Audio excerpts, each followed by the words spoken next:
Olá, bom dia a todos, para vocês que nos acompanham aqui no Diário dos Campos. Nós estamos ao vivo na manhã desta quarta-feira e o assunto de hoje é sobre pandemia do coronavírus e doenças de inverno. Para falar sobre esses dois assuntos, nós trouxemos como convidado o médico pneumologista Pedro Compasso. Ele vai nos falar um pouco sobre como está o panorama da doença, também com relação aos riscos de transmissão e também os cuidados que as pessoas devem tomar, principalmente agora com a chegada do frio. Olá, bom dia, doutor. Bom dia. Primeiramente, a gente agradece a participação aqui conosco, no Diário dos Campos. E a gente gostaria de começar a nossa entrevista falando, nesse momento, Ponta Grossa ela não está com muitos casos confirmados da doença, da Covid-19. Mas a questão do isolamento social é um tema aí que está sendo bastante debatido ao longo dos últimos dias. Ele é importante, doutor, esse isolamento social neste momento, mesmo que não tenhamos muitos casos? Bom dia a todos. Obrigado aí pela oportunidade de trazer a informação. A gente percebe que as crises elas são melhor lidadas quando as pessoas se sentem seguras. E uma das seguranças é a informação. Veja, Ponta Grossa tem um panorama semelhante a outras cidades onde nós não temos ainda muitos casos documentados e casos principalmente graves que levaram a óbito. Isso é o reflexo de uma ação que foi tomada há algumas semanas atrás, antecipando esses casos, que foi o isolamento. É muito mais prático você isolar as pessoas do que você se preocupar em criar leitos de hospital, comprar aparelho de ventilação mecânica e tratar essas pessoas doentes, ou seja, você tomar uma medida preventiva. Então, hoje nós temos poucos casos porque deu certo o isolamento. Então, isso é uma constatação. Então, hoje nós vivemos a consequência desse ato. Entretanto, há uma estatística que nós não podemos fugir dela, que apenas 15% dos pacientes com a doença vão desenvolver quadros moderados a graves que vão levar à procura do hospital e à internação. Somente 15%, portanto, desses pacientes são testados. Desses 15%, apenas 5% são pacientes graves e que podem evoluir para insuficiência respiratória e que podem ir para ventilação mecânica na unidade de terapia intensiva. Para esse grupo de 5%, a mortalidade é alta, pode chegar até 50%. Mas eu quero dizer com esse raciocínio é que do total de pacientes que desenvolvem a doença, 85% deles são de formas leves e, portanto, não testados. Esses 85% são na rua. Pessoas que estão desenvolvendo um quadro leve, que pode ser interpretado como uma rinite, um resfriado, uma gripe, não são testados ou estão assintomáticos e estão por aí. Então, é claro, nós temos muito mais casos na cidade. Muito mais casos. Porque apenas 15% das pessoas são testadas. Então, há uma grande parcela de indivíduos que têm a doença ou que estão assintomáticos, porém portadores e que não são testados. Então, nós estamos subnotificando.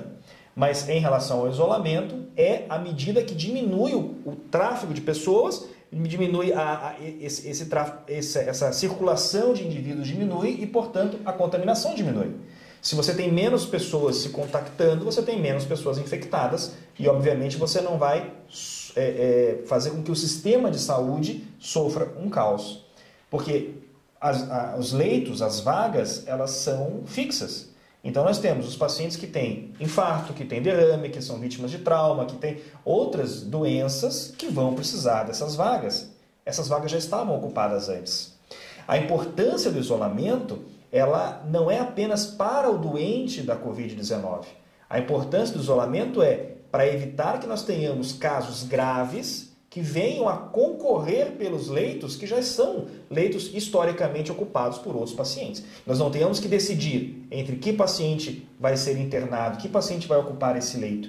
Então, criar o isolamento é uma medida pública para não se ter que passar por esse julgamento, que paciente internar, ou não ter que sair equipando hospitais de campanha, criando respiradores, porque são medidas que seriam curativas, medidas quando a doença já estivesse instalada. Então, sim, o isolamento funciona, o isolamento ele é importante para a contenção da doença e, claro, que na nossa cidade nós vivemos esse reflexo. Não é que aqui está tudo bem, não é que aqui não tenha doença, Não, aqui a doença ela foi melhor controlada, o seu início, o seu boom de casos foi melhor controlado porque o isolamento foi feito precocemente. A gente percebe, teve a reabertura aí do comércio na última semana e a gente viu grande aglomeração de pessoas nas ruas, principalmente filas em bancos, lotéricas, né? Essa questão, no sentido de muitas pessoas nas ruas, seria também a questão de uma orientação para que esse processo fosse no sentido de fechar esses estabelecimentos novamente, doutor, seria importante para que não houvesse essa aglomeração? Eu vejo que a gente passa por um limiar que é o da consciência. É claro que abrir ou fechar o comércio é uma decisão do nosso gestor. Eu entendo que nós não podemos falar sobre a realidade do outro, a gente pode falar só sobre a nossa própria realidade. Então, se você vier me perguntar se eu sou favorável ao isolamento enquanto médico, sim, minha preocupação é salvar vidas. Minha preocupação é que os pacientes não vão parar no hospital e eu tenha que tratá-los e no final, 50% desses graves eu tenho que falar para a família, viu? O paciente que eu estava cuidando morreu. Então, na minha preocupação como médico, é esse o calçado que eu vou vestir, é esse o caminho que eu vou trilhar. Agora, para o empresário, para o autônomo, para o pai de família que precisa produzir, ele tem medo da doença. Ele tem medo de contrair a doença. Mas ele tem a responsabilidade de sustentar a família dele. Eu entendo que o gestor ele tem que ter esse equilíbrio e ele vai se basear, como o Ministério da Saúde preconiza, em vários elementos para criar esse julgamento.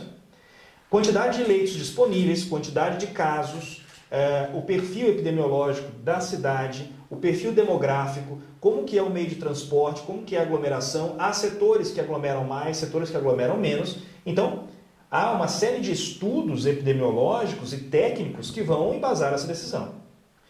Então, como é feito em outros lugares, sim, o isolamento ele pode ser flexibilizado.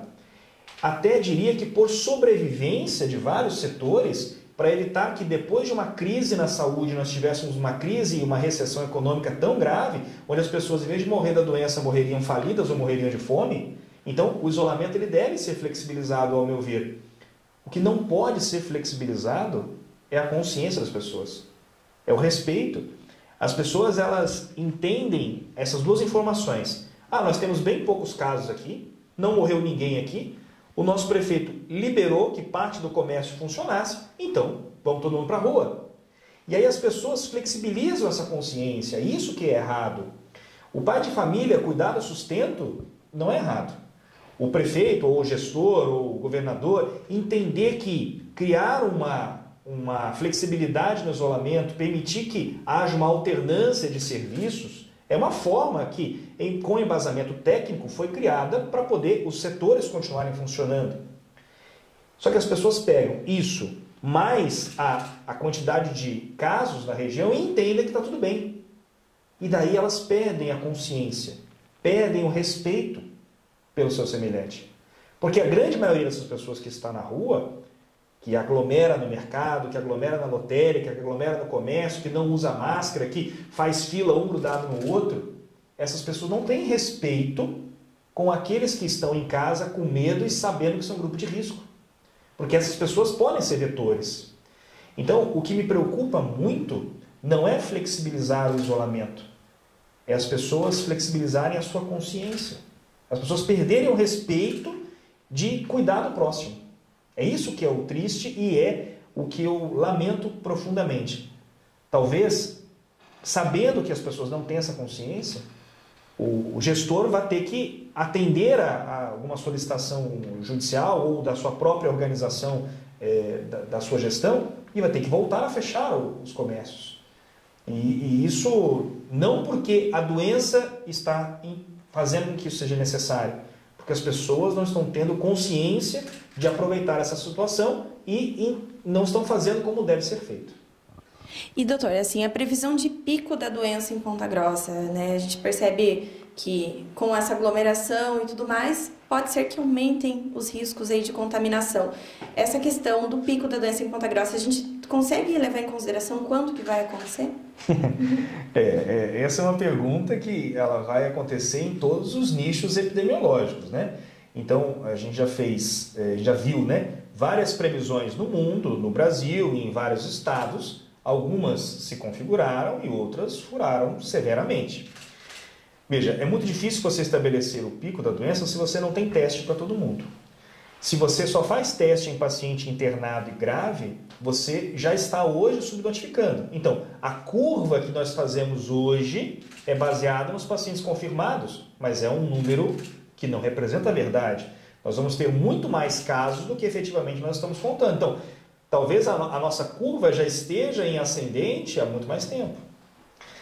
Então, essa é uma informação. E a outra informação é que cada lugar, como é uma doença nova, e há vários fatores que contribuem para que a doença se desenvolva, seja concentração de pessoas, seja circulação de pessoas, seja a faixa etária desses indivíduos, seja as doenças prévias desses indivíduos. Então, é como nós considerarmos a faixa etária média dos pacientes da Itália e a faixa etária dos pacientes de Manaus.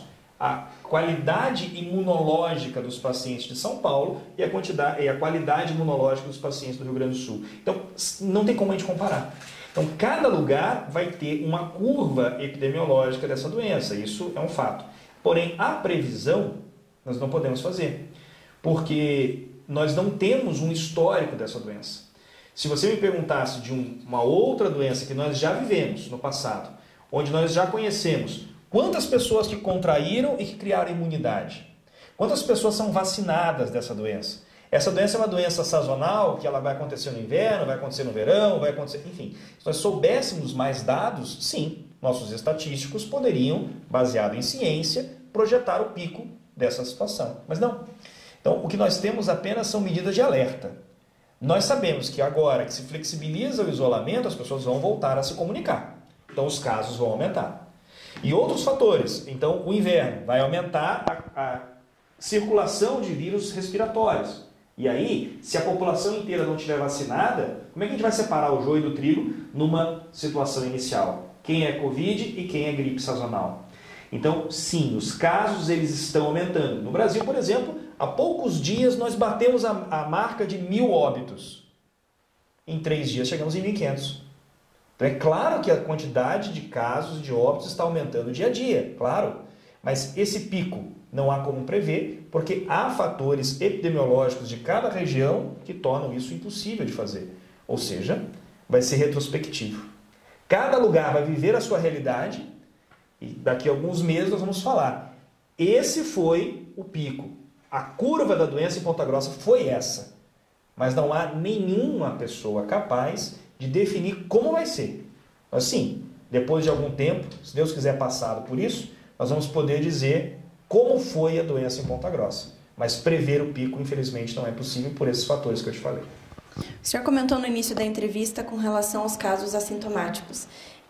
Muitas pessoas podem desenvolver, ter o vírus e não sentir, não ter esses sintomas, né? Qual que é a principal orientação para que isso não passe para outras pessoas? É a questão do isolamento social ou teria outra forma aí de prevenção?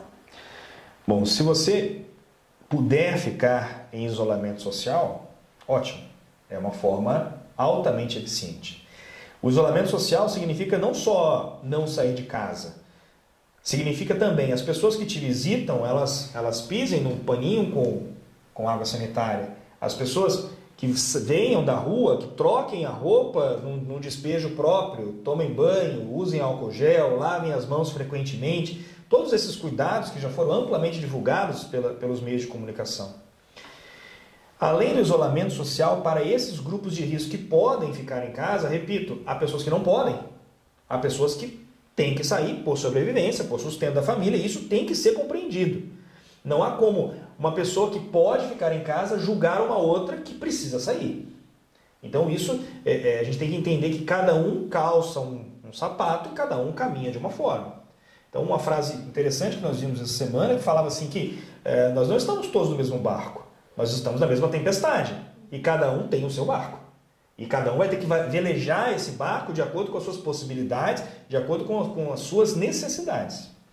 Então, além de isolar as pessoas que podem ser isoladas, as pessoas que vão à rua devem manter os cuidados de aglomeração. Nós sabemos que o vírus ele não voa, ele é projetado.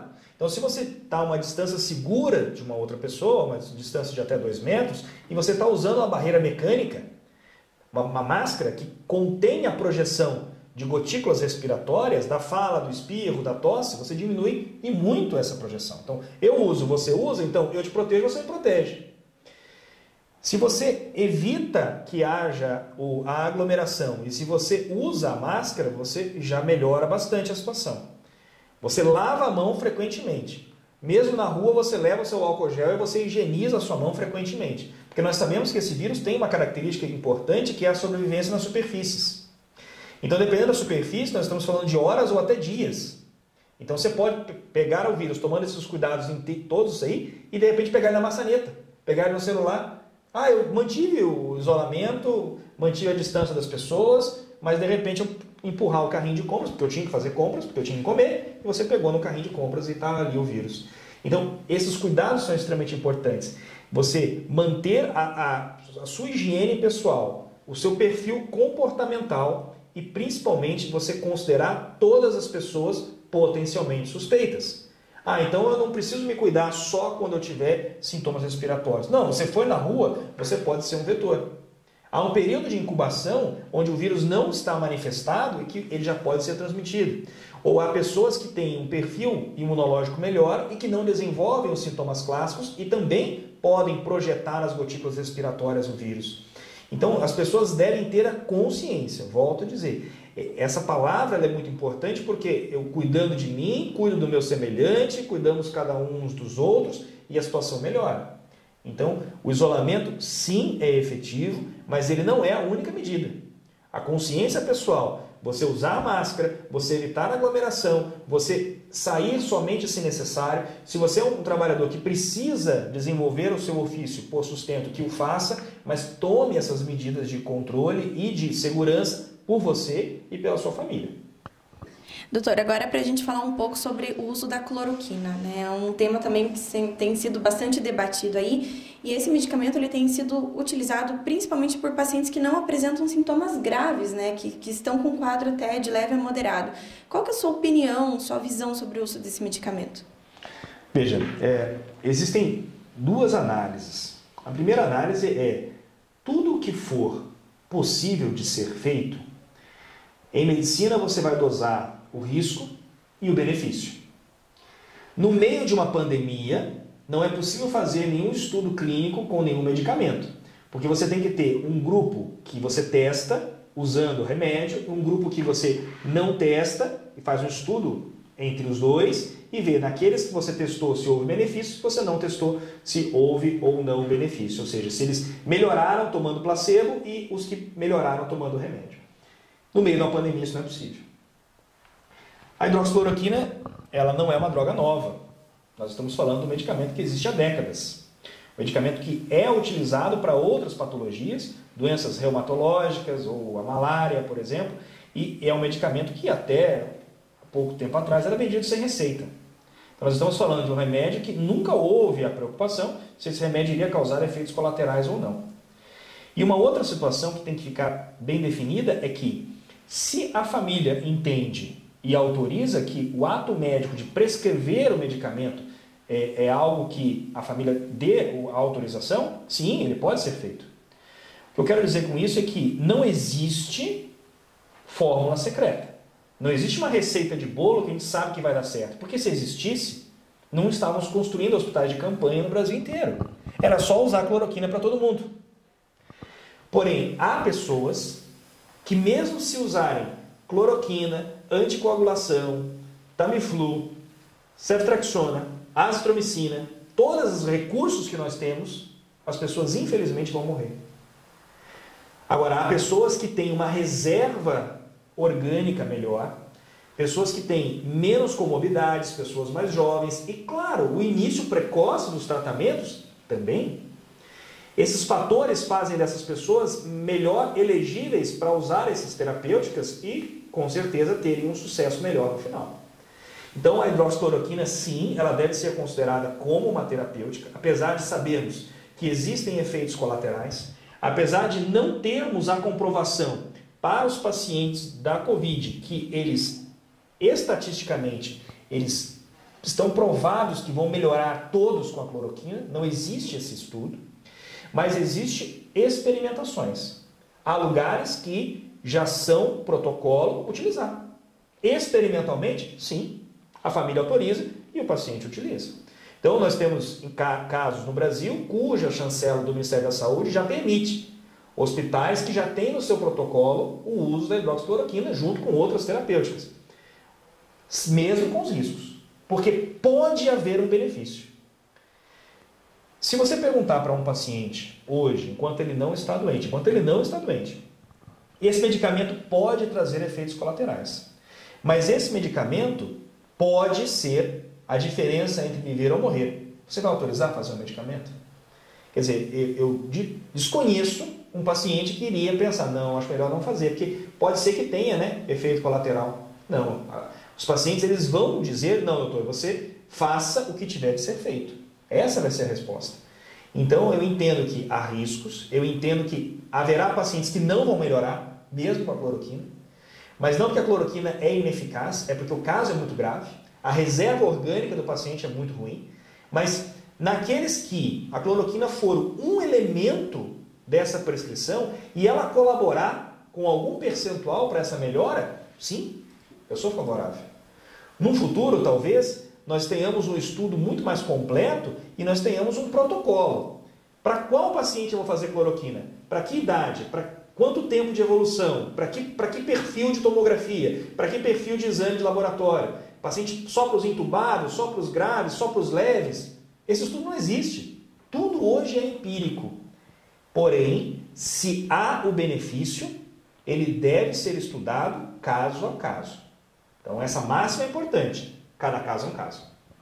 E com relação à estrutura médica aqui em Ponta Grossa, como está essa estrutura na sua visão? Ela está preparada para atender os futuros casos confirmados aí, doutor? Veja, eu sou médico do Hospital Bom Jesus, sou professor da UEPG, tenho trabalho no Hospital Regional e participo das reuniões que envolvem todas as lideranças hospitalares e a Secretaria Estadual e Municipal de Saúde. O que eu vejo é que há todo um preparo para que, dentro das possibilidades hospitalares, e principalmente por fluxo, é tão importante quanto ter leitos e ter equipamentos, é termos o fluxo estabelecido para os pacientes. Então, se hoje nós direcionamos uma unidade de pronto atendimento, que é a UPA de Santa Paula, para receber todos esses pacientes, os que não têm convênios, que não têm condições particulares, eles todos são drenados para lá, para esse primeiro atendimento. Existe uma unidade de referência, que é uma tenda fora do hospital regional, que é referência para receber esses pacientes cuja forte suspeita clínica aconteceu em Ponta Grossa e na região, porque é o hospital é regional. Daí esses pacientes, eles seriam dessas unidades regionais ou da UPA, eles seriam encaminhados para o hospital regional, que seria no primeiro momento o hospital de referência para essa triagem e esses internamentos. Porém, cada hospital conveniado da cidade, seja conveniado SUS ou não, por exemplo, a Unimed não tem SUS, o Hospital Bom Jesus, a Santa Casa, eles têm SUS. Então, independente do hospital ter ou não ter convênio com o SUS, cada um desses hospitais se preparou. Então, existem fluxos internos, áreas restritas onde os pacientes são atendidos. Cada hospital tem um protocolo de terapêutica e há leitos que já são exclusivos para os pacientes da Covid. Se isso vai ser suficiente ou não, ainda não sabemos. Daí a nossa angústia para que as pessoas façam o mínimo, que é terem consciência, que é terem respeito, que é entenderem que enquanto elas estão no mercado festando, enquanto elas estão no comércio achando que está tudo bem, a pai e mãe de família que sai de casa, que está se arriscando, que está trabalhando no hospital, é um técnico de enfermagem, é um técnico de radiologia, é uma senhorinha da limpeza, que vai entrar naquele quarto onde tem um paciente com coronavírus, vai ter que limpar aquele leito, vai ter que limpar aquele quarto, vai ter que retirar os aventais que estão contaminados. Essa senhora tem filhos, tem netos, ela merece respeito. Então, a estrutura, ela é a melhor possível. O governo estadual, o governo municipal e cada hospital, na sua peculiaridade, já criou protocolos, já criou leitos, fez brotar leitos. há um esforço coletivo de todas as unidades hospitalares para esperarmos essa pandemia chegar no auge. Se ela não chegar, somos abençoados, graças a Deus. Mas se ela chegar, nós vamos ter que passar pela situação de ver as pessoas morrendo. Os nossos pacientes vão morrer. Os parentes de alguém, pai de alguém, mãe de alguém, irmão de alguém, filho de alguém, vai morrer. É inevitável. A mortalidade nos casos graves é muito alta. Então, o que nós batemos sempre na mesma tecla é que as pessoas não esperem chegar nisso para acreditar que a doença é real. Eu sei que na mídia tem muita especulação, eu sei que tem muito aproveitamento político, eu sei que tem muitos viés ideológicos, enfim, mas eu quero que as pessoas entendam o que eu, médico, tecnicamente estou falando. Não queiram lidar com a morte. É muito triste uma pessoa morrer. E é muito triste uma pessoa morrer de uma morte que poderia ter sido evitada se as pessoas tivessem consciência. A gente já falou sobre previsão, também sobre a questão da prevenção, os casos, e agora a gente caminha para o terceiro bloco da entrevista, que são os sintomas, né, falando. E a questão dos sintomas mesmos. Muitas pessoas dizem que um tipo de sintoma já é alarmante, que já tem que ficar preocupado. O que o senhor destacaria aí, que seriam 3 principais tipos de sintomas aí para a doença, né? Sim. Até por questão de fluxo e de triagem, e por estatística, de sabermos que 85% das pessoas vão desenvolver formas muito leves. Essas formas muito leves, elas não vão levar a uma necessidade de procura de atendimento hospitalar. Essas formas muito leves, elas não vão sequer precisar de medicamentos além dos sintomáticos, ou seja, remédio para dor, remédio para febre, algum antialérgico, enfim. A grande maioria das pessoas vai desenvolver essas formas leves, que vão ser coriza, uma dor para engolir, dor de garganta, uma tosse seca, pouco de cefaleia, mas principalmente a tosse seca, a coriza. Seriam os sintomas iniciais que não são diferentes de qualquer crise de rinite alérgica, de tosse alérgica, ou de resfriado, ou de gripe sazonal. O sintoma inicial é igual. Então, as pessoas, elas, inicialmente, como nós não conseguimos diferenciar se esse sintoma inicial é da Covid ou da gripe, todo mundo fica em casa. Ninguém vai ao hospital por esses sintomas. Essa é a orientação. Nós não podemos superlotar o serviço de saúde com um sintoma que talvez fique só ali. E às vezes a pessoa nem está com coronavírus. Daí ela vai para o hospital por causa desse sintoma leve e acaba se contaminando no hospital com outro paciente que tem o coronavírus. Então, esses sintomas leves, que são indistintos de outras doenças virais do aparelho respiratório, esses sintomas leves, eles devem ser considerados como tratar em casa e com remédios para os sintomas, apenas sintomáticos. Entretanto, há um segundo passo, que é a presença de uma febre persistente, um cansaço, uma fadiga, uma dificuldade para respirar, e aí a segunda etapa motiva o paciente a acionar um desses serviços de fluxo. Ou ele faz uma procura direta até a UPA, ou ele vai até o seu hospital do seu convênio, Bom Jesus, Santa Casa, Unimed, Vicentino, ele vai ao seu hospital. Ou ele liga para o SAMU e aciona uma orientação. Agora, esse paciente ele pode evoluir. Se ele chegar até o hospital A, B ou C, ele vai ser examinado, vão ser feitos exames, ele vai ser atendido, ele pode ser orientado dali a ir para casa ou dali a ficar internado.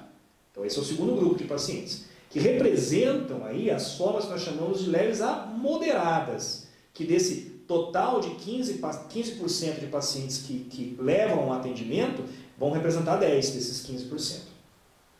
E o terceiro grupo é aquele que tem a insuficiência respiratória. Esse paciente que está numa emergência, ele precisa ser atendido rapidamente, porque ele não consegue manter um padrão respiratório competente para a sua própria sobrevivência. Esse é o grupo de formas graves. Esse paciente sempre interno. E alguns desses pacientes, só o suporte de oxigênio e o medicamento não é suficiente. Eles precisam ir para uma unidade de terapia intensiva e usar um respirador, usar a ventilação mecânica. Então é importante as pessoas conhecerem o fluxo e conhecerem a magnitude de cada situação. Então, as formas leves, que são a maioria, os pacientes ficam em casa. As formas leves a moderadas, aquelas que têm sintomas de dificuldade para respirar e a febre, essas motivam o atendimento. Alguns desses vão ficar internados, outros não vão ficar. Os que ficam internados pode ser que fiquem só em enfermarias, em quartos, não vão para a UTI. Mas os que tiverem insuficiência respiratória, que é um terceiro grau, que é uma emergência, esses pacientes devem ser atendidos rapidamente e possivelmente eles evoluíram das outras formas, né? Eles vieram de formas leves que rapidamente evoluíram para essa forma grave e eles são pacientes que correm risco de morte e devem ser atendidos imediatamente. Justamente agora sobre essa questão da evolução da doença de forma muito rápida, para que as pessoas não entrem em desespero. Eu estou com um sintoma leve, mas amanhã eu posso piorar. A recomendação é a mesma, né? Faz esse tratamento inicial em casa e se piorar no dia seguinte, aí sim procura. Sim, se você for a um atendimento hospitalar, o médico ele lida com o que ele vê no momento, mais o que ele tem retrógrado, o que ele tem para trás. Então, ele vai examinar o paciente naquele momento. E ele vai ter uma série de perguntas ou de investigação, né, que a gente chama de anamnese, que é toda uma entrevista com o paciente, daquele momento para trás. Então, muito provavelmente, se ele for ao hospital apenas com sintomas leves, com medo desses sintomas evoluírem, ele vai ao hospital e vai voltar para casa. Porque é impossível para o médico prever que vai piorar. Há sinais que são clássicos, mas o paciente teria também a consciência desses sinais. Então, uma forma leve, ela passa da preocupação quando ela tem uma febre persistente, quando ela tem uma dificuldade para respirar. Aí sim, daí ele vai no hospital. Agora, se o paciente está coriza, coceirinha na garganta, aquela tosse seca, irritativa, antes do coronavírus, ele nem tomava remédio para isso. Tomava um chá, que a avó dava e pronto. Chupava uma pastilha Vic e pronto. Então, antes do coronavírus era assim. E 85% das formas vai ficar nisso. Então, não procure um atendimento se a sua forma for leve. Em caso de dúvidas, existe um serviço 0800 da Prefeitura, do Governo do Estado, existe o SAMU, que pode dar uma orientação, mas as pessoas não devem criar uma histeria coletiva. O que merece atenção são as situações potencialmente graves ou com potencial de agravar, que são essas circunstâncias. Eu tenho dificuldade para respirar, o meu padrão de fôlego piorou, eu tenho dor, eu tenho falta de ar, eu tenho febre. Essas manifestações mais acentuadas, elas vão ser mais sentidas nos pacientes que têm doenças prévias, claro. Se o paciente já tem uma doença respiratória, ele vai ter mais facilmente, vai abreviar esse tempo de ter esse sintoma. Se o paciente tem uma doença cardíaca, se o paciente já tem uma limitação de fôlego por qualquer outra situação, ele mais facilmente apresenta sintomas. E esse paciente é o grupo de risco. Então é importante entender que o grupo de risco, ele também vai apresentar mais facilmente esses sintomas, porque é da natureza da sua doença crônica ter essa condição. E no pulmão, o que essa doença causa? A grosso modo, existe um depósito, uma película sobre os alvéolos que são a unidade que faz a troca do gás. Então, o pulmão ele tem quilômetros quadrados de alvéolos. É uma estrutura como um labirinto onde o sangue passa de um lado e o ar está do outro lado. Uma fina camada, com um papel de seda, permite que nós possamos captar o oxigênio desse ar que a gente respira, que vai para o sangue. E esse sangue vai passando por ali e ele vai devolvendo o gás carbônico ali por essa película e a gente consegue expirar esse gás carbônico. Essa é a mecânica normal da respiração. Há depósitos que esse vírus vai causar numa evolução desfavorável e aí vão ter marcadores inflamatórios que os médicos vão se basear. Nós vamos nos basear na ferritina, no fibrinogênio, na proteína C reativa. São elementos que no sangue nós já identificamos a presença deles e a imagem radiológica também, de tomografia, nos dá essa análise visual que, na prática, uma película vai recobrir esta fina camada do alvéolo. Haverá um impedimento para a passagem desse oxigênio. Então, a pessoa vai respirar, mas vai sentir que está faltando ar. Ela vai respirar e vai sentir que o oxigênio não está sendo captado. Ela vai respirar e o oxigênio não vai chegar ao seu destino seja no cérebro, seja no próprio coração, seja nos músculos. Então, um coração que já tem doença coronariana, se faltar oxigênio nesse sangue, essa coronária que já é deficiente vai aumentar a chance de infarto.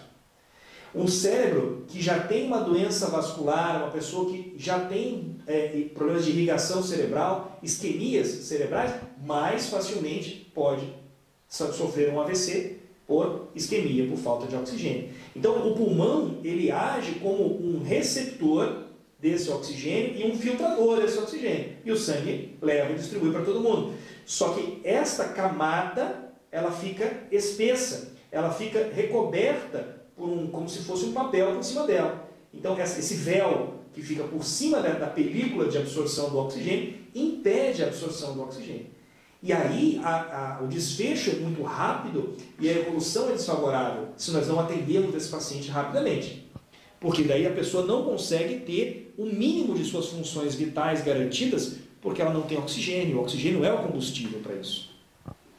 Doutor, com relação às mortes, o senhor comentou lá no início da entrevista sobre que a gente não tem um pico, né, para a evolução da doença. Mas, consequentemente, assim, se aumentarmos os casos da doença, a gente vai aumentar o número de mortes também? Sim, é uma projeção estatística. Né? Hoje nós temos a questão da subnotificação, mas nós vamos manter sempre essa proporção. De acordo com o que nós já estudamos no mundo, em média, nós vamos ter apenas, entre aspas, apenas 5% de pacientes vão vir a óbito.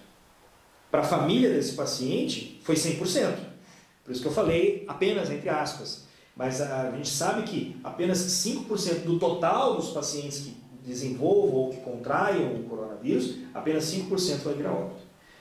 Se nós tivermos uma casuística muito maior, se hoje nós temos 6 casos, se nós tivermos 600 casos, é de se esperar que 5% desses casos venham a óbito.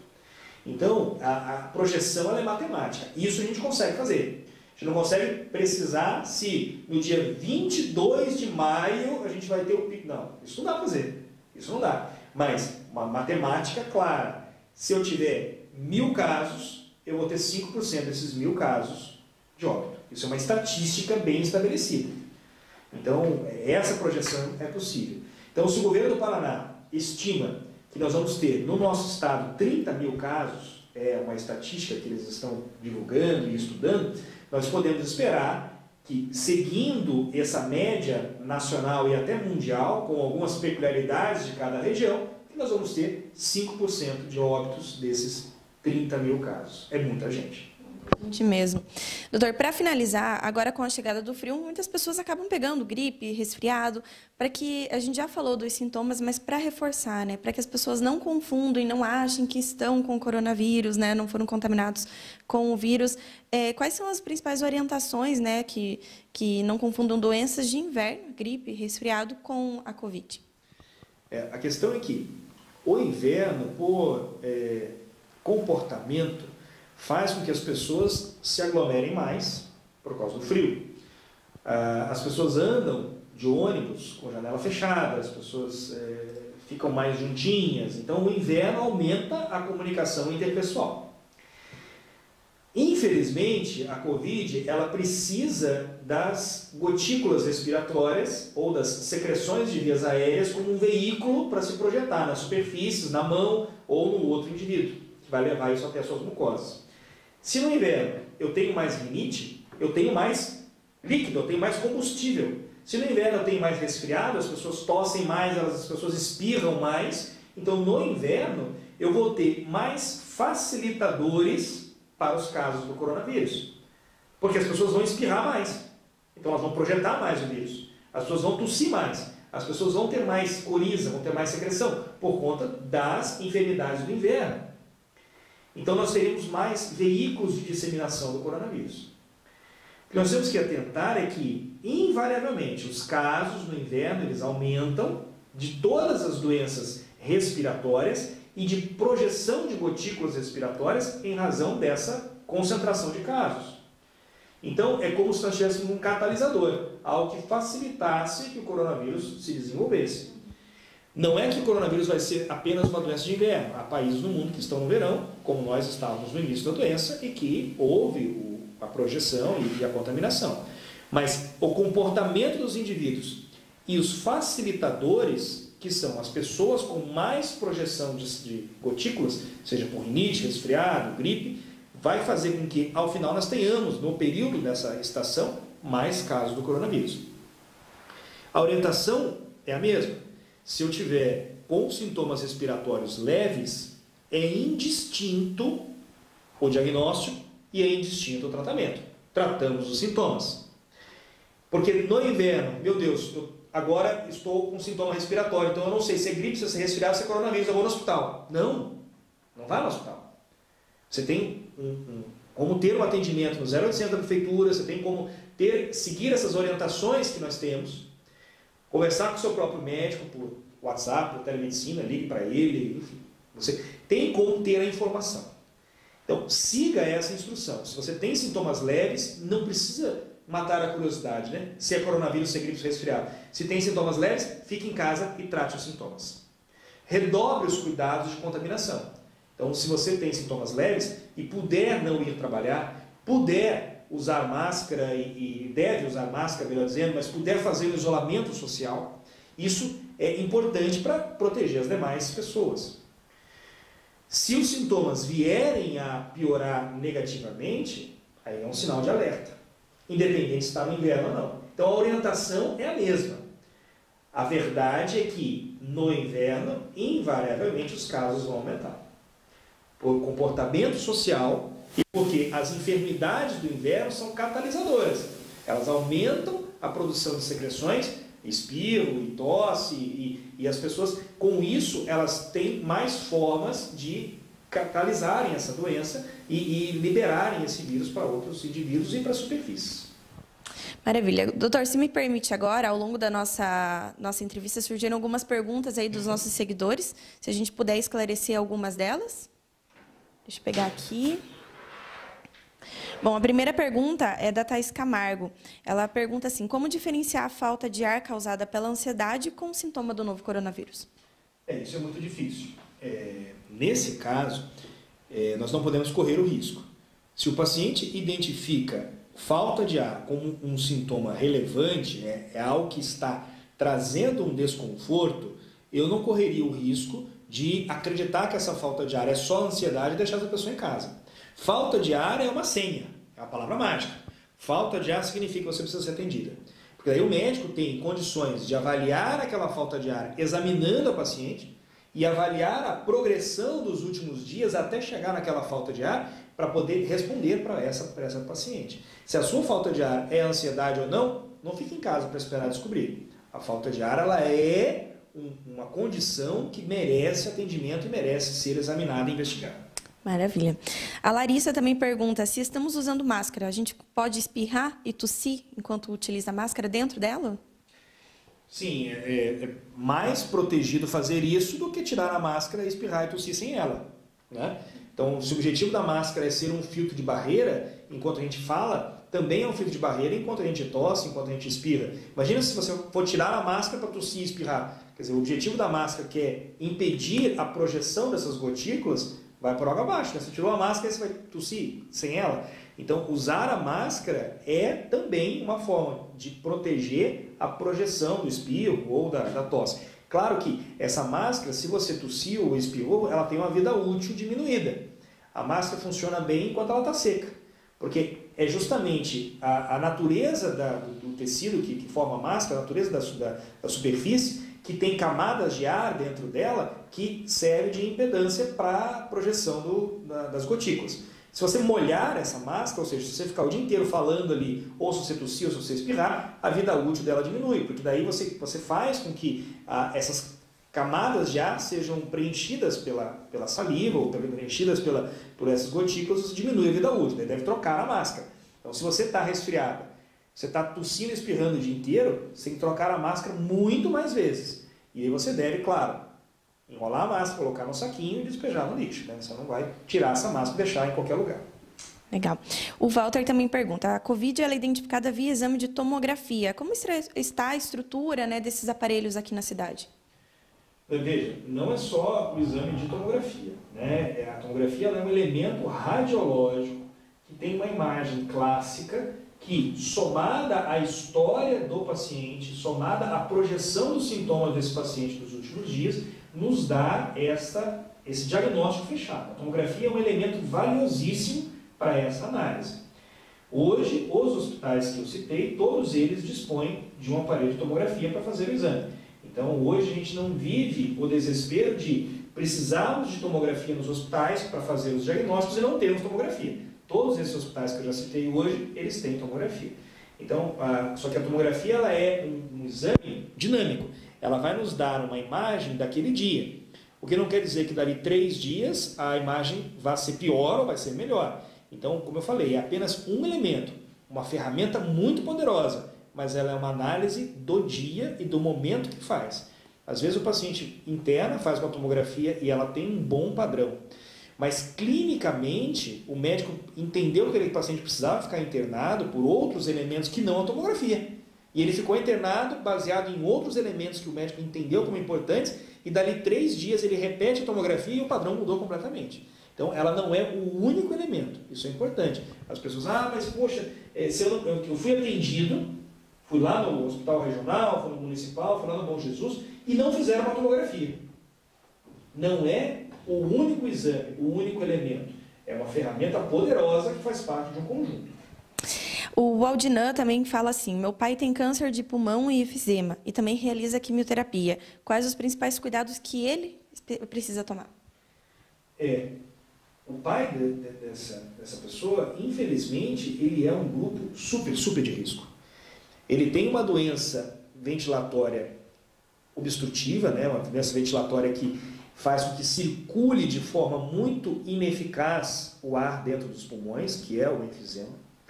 Ele tem uma doença de debilidade imunológica, que é o câncer. E dependendo da idade que esse paciente tenha, passa a ser um outro elemento de gravidade. E talvez outras comorbidades que ele nem colocou como relevantes também existam. Se ele é um paciente com enfisema de muitos anos, possivelmente é porque fumou. E daí eu vou ter doenças cardiocirculatórias relacionadas ao cigarro também. Então, esse paciente, infelizmente, ele é um grupo super de risco, porque ele tem muitos elementos de gravidade. Então, o pai dele deve tomar cuidado, sim, mas todo mundo em volta do pai dele também, porque possivelmente o pai dele não está saindo na rua, possivelmente o pai dele está quietinho em casa, o pai dele está sendo tratado pelos seus médicos, mas está quietinho. As pessoas que vão na rua é que tem que tomar o cuidado de preservar o indivíduo mais comprometido. O indivíduo mais frágil, ele deve ser tratado com muito cuidado e respeito, porque infelizmente quem sai na rua pode estar sendo vetor para esse paciente que estava teoricamente protegido em casa. E por fim nós temos a pergunta da Maria Priscila Nabosny. Ela pergunta assim: por que em Ponta Grossa temos poucos casos? O que explica isso? A gente falou no começo da entrevista que a quantidade de casos ela é documentada pelo número de testes positivos que são feitos. Existem 2 elementos. Há testes que vão ser feitos, segundo o protocolo, pelo esfregaço, pelo swab da via aérea, né, seja nariz ou seja orofaringe, que podem dar até 35% de falsos negativos. Então eu tenho pacientes testados que deram negativo, mas a acurácia desse teste, a eficiência desse teste é de 65%.